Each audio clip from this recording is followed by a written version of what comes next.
વિવિધો ઉપક્રમણીય અધ્યાય એટલે કે 2 ટાઈપની થેરાપી.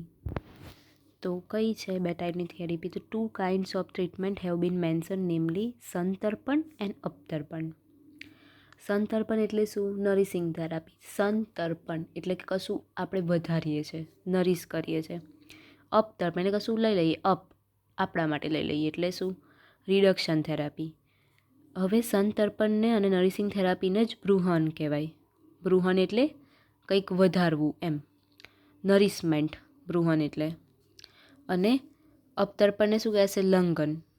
લંઘન એટલે કે ફાસ્ટિંગ. આપણે ફાસ્ટ કરીએ તો રિડક્શન થાય છે ને આપણું, તો આ એના 2 સિનોનિમ થયા. તો 3 નામ થયા: બૃહન, સંતર્પણ અને નરિશિંગ થેરાપી. ત્રણેયનો એક જ મિનિંગ. અહીંયા લંઘન, અપતર્પણ અને રિડક્શન થેરાપી. હવે એનો મિનિંગ શું થાય? તો બૃહન એટલે શું? તો કે whatever adds to the corpulation of the body is બૃહન ઓર નરિશિંગ થેરાપી. એવી કોઈ બી વસ્તુ કે જે બોડીને વધારે અથવા તો કે નરિશ આપે એ બૃહન કહેવાશે. અને લંઘન એટલે શું? Whatever capable to reduce the body, જે બોડીને ઘટાડશે, રિડ્યુસ કરશે, એને લંઘન કહેવાશે અથવા તો કે રિડક્શન થેરાપી. પછી શું આપ્યું કે ડોમિનન્સી ઓફ મહાભૂત. તો કે generally the body gets nourish by the use of substance having the dominancy. Nourish કેમના થશે? કેવી પ્રોપર્ટીથી? તો જેમાં ડોમિનન્સ હશે પૃથ્વી અને જલ અને પૃથ્વી મહાભૂતનું, અને જેમાં આકાશ, વાયુ, અગ્નિ મહાભૂતનું ડોમિનન્સ હશે એનાથી બોડી રિડ્યુસ થશે. તો આ એ થયું કે 2 થેરાપી છે ને એનું શું છે એ. પછી આપણને સંહિતામાં 6 મેઇન બેઝિક કર્મ આપ્યા છે. એ શું છે? તો એના જે 6 બેઝિક ષડ ઉપક્રમ છે એ છે બૃહન, લંઘન, સ્નેહન, સ્વેદન, સ્તંભન અને રૂક્ષન. એમાંનું અહીંયા બૃહન અને લંઘન એક્સપ્લેન કર્યું છે. તો આ પેજનું મેં અહીંયા શોર્ટ બનાવ્યું છે. આ ચેપ્ટરમાં છે, આ ચેપ્ટરમાં વાત શાની થઈ છે? તો કે ટ્રીટમેન્ટની, 2 ટ્રીટમેન્ટની.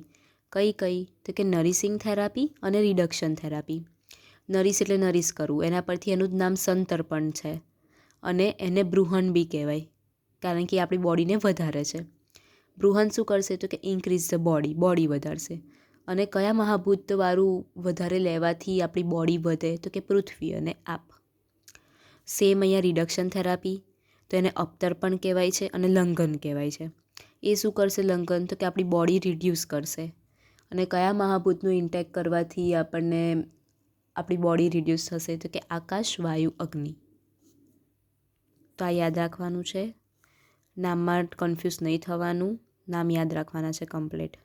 આ 3માંથી જે બી કહે એક જ મિનિંગ થશે, આમાં આ 3માંથી જે કહેશે એક મિનિંગ.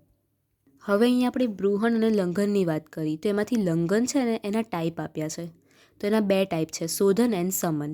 શોધન એટલે શું? કે એલિમિનેટેડ, શરીરની બહાર કાઢીને એને દોષને, વિશેટેડ દોષ છે એને શરીરની બહાર કાઢશે ત્યારે એને સારું થશે. સમન એટલે એને શરીરની અંદર જ શાંત કરી દેશે. તો શોધન એટલે કે શોધન વિચ એક્સપેલ ધ વિશેટેડ દોષ from the body and maintain the equilibrium state. જે મેં કીધું એ કે બહાર કાઢીને આપણી બોડીને ઇક્વિલિબ્રિયમ કરશે. એના 5 ટાઈપ્સ છે. તો કે નીરુ એટલે કે બસ્તી, પછી વમન, પછી કાયવીરેક એટલે કે વિરેચન, શિરોવિરેચ એટલે નશ્ય, આશ્રવ શ્રુતિ એટલે બ્લડ લેટિંગ એટલે કે રક્તમોક્ષણ. આ શોધનના ટાઈપ થયા.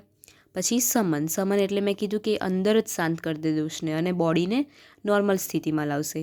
એના 7 ટાઈપ છે. પાચન એટલે કે ડાયજેશન વધારશે. દીપન એટલે કે એનું જે ભૂખ વધારશે. પછી અગ્નિ વધારશે એની. ક્ષુત એટલે કે ક્ષુધા સપ્રેસ કરશે, તૃષ્ણા સપરેટ કરશે. વ્યાયામ એટલે કે એક્સરસાઇઝ. આતપ એટલે એક્સપોઝર ટુ ધ સનથી એક્સપોઝર એમ બચવું. અને મારુત એટલે એરથી એક્સપોઝર. શોર્ટ આવી ગયું. પેલા 6 કર્મ છે મેઇન, એમાંથી બૃહન અને લંઘનની આ ચેપ્ટરમાં વાત થઈ છે. હવે એમાંથી બૃહન એટલે નરિશિંગ થઈ ગયું. લંઘનના 2 ટાઈપ્સ પડે છે, શોધન અને સમન. શોધનના 5 ટાઈપ્સ, સમનના 7 ટાઈપ્સ. એ યાદ